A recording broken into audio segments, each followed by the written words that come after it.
The Boss Baby 2 Family Business came out in the year 2021 and stars the likes of Alec Baldwin, James Marsden and Jeff Goldblum.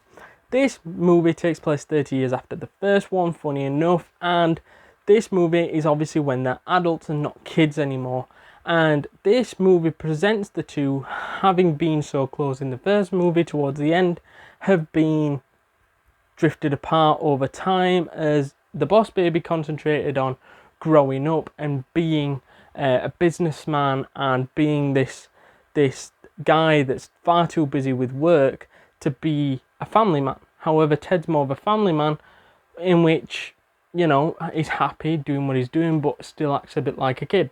So these two come back together and start singing off the same hymn sheet when Tina, who is Tim's daughter, basically talks for the very first time and says that she has come down from Babyco to basically tell them of this mission and tell them that this evil genius, Dr. Erwin Armstrong, is that he will turn every kid, every baby into brats, in which is a small plot, but let's get into it.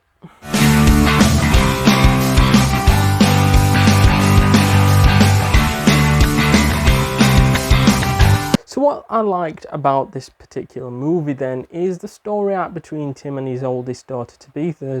We see the connection start to grow from when basically Tim is in her class, and if you're not getting what I'm saying here is because Tim shrinks down and becomes a kid and basically goes into a child's class as a different kid and basically calls himself by a different name and gets good friends with her and helps her become more confident in herself as she not gets bullied as such but gets picked on for being a nerd in class, and he stands up for her, even if it means him getting a so-called detention or put in this little hole filled with fucking water like a segregated part.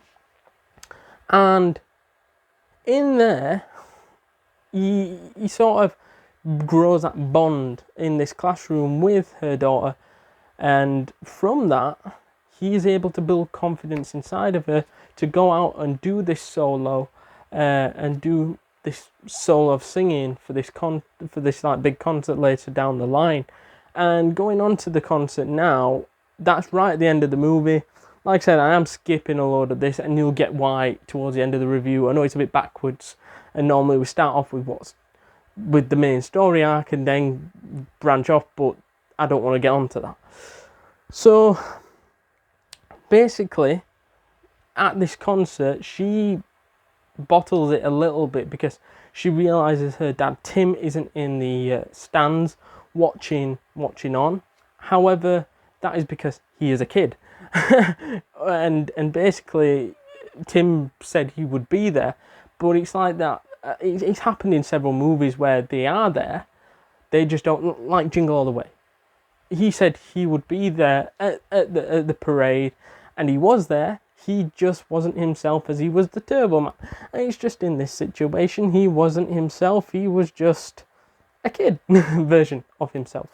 So yeah, it was that sort of thing, and she gains the confidence near the end of the movie to help out, and as she is told by her younger sister, in which surprises her, that in fact the kid that you thought was just your mate is actually your father. So that sort of spirals everything and makes more sense going on. I also like the actors in this movie, as you had the likes of Alec Baldwin, James Marsden and Jeff Goldblum, and we know from the Jurassic movies that we've reviewed, so if you haven't already, go check that out in the description or on the YouTube channel, whichever you prefer. Either way, it should be a link in the comments. Well, not in the comments, sorry, in the description. And Jeff Goldblum is amazing, and I think as a comedian, he's fantastic, as he always brightens any movie up, as that was the main thing in the Jurassic movies, and he did pretty well as the antagonist, even though I still think he would have played a better protagonist. I think him as an antagonist wasn't bad. I don't think he was as good as Steve Buscemi though in the first one, in which Anybody can argue between those two, but I still think the first one's better.